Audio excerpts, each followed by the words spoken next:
Bonjour à tous, on commence cette revue de presse avec l'actualité du moment, l'Euro 2020. Hier avaient lieu les premiers huitièmes de finale de la compétition et c'est un véritable choc auquel nous avons assisté hier soir entre la Belgique et le Portugal. Ce sont les Diables Rouges qui en sont sortis vainqueurs 1-0 grâce à une réalisation de Thorgan Hazard. Pour la dernière heure, la performance des Belges est tout simplement phénoménale. Rendez-vous le 2 juillet en quart de finale à Munich face à l'Italie. Mais tout n'a pas été si parfait hier soir puisque Eden Hazard et Kevin De Bruyne sont sortis sur blessure et l'inquiétude règne autour d'eux pour la suite de la compétition. L'Italie donc sur la route de la Belgique au prochain tour, la botte s'enflamme ce matin et a hâte de retrouver un certain Romelu Lukaku qui a brillé cette saison en Serie A avec l'Inter. Tuttosport interpelle l'attaquant à nous deux. Même son de cloche en une de la Gazzetta dello Sport pour qui ce sera un quart d'enfer entre l'Italie et la Belgique.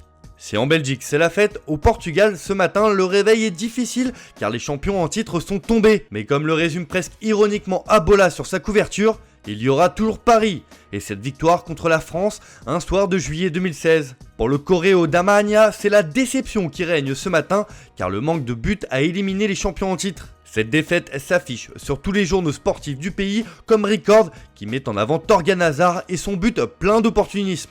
Même chose pour Ojogo qui a vu un sacré hasard. La transition va être difficile au Portugal car on a sans doute assisté au dernier Euro d'un certain Cristiano Ronaldo.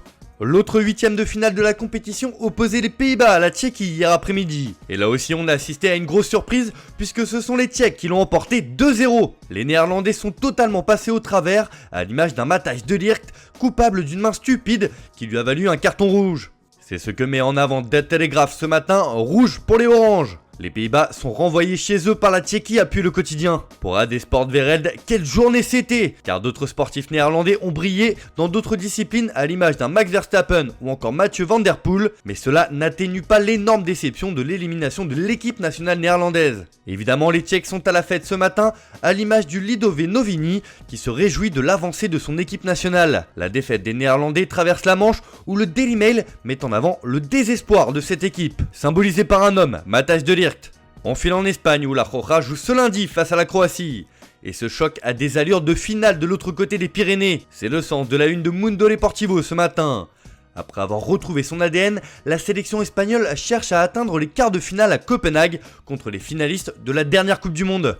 Pour Sport, c'est carrément une première finale face à un adversaire redoutable. Et c'est toute la péninsule ibérique qui est derrière son équipe ce matin, à l'image de Marca et As qui exhortent les joueurs à le faire. Une envie de réaliser l'exploit présent aussi du côté du Jutarnji en Croatie.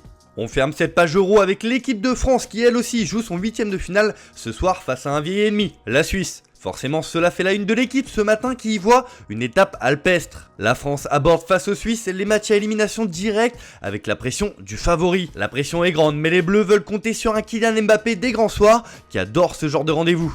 Et comme le résume le Parisien, c'est un soir pour briller pour lui.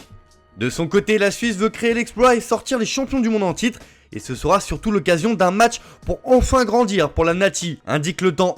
Allez, on termine avec un peu de mercato en Italie. Alors qu'Achraf Hakimi est en route pour le PSG avec un transfert de 70 millions d'euros, l'Inter lui cherche donc un remplaçant. Ce matin, la Gazzetta dello Sport nous apprend que le club lombard a ciblé un joueur. Selon le journal au Papyrose, les Nerazzurri veulent s'offrir Hector Bellerin d'Arsenal. Les deux clubs discutent pour l'Espagnol et un prêt serait à l'étude.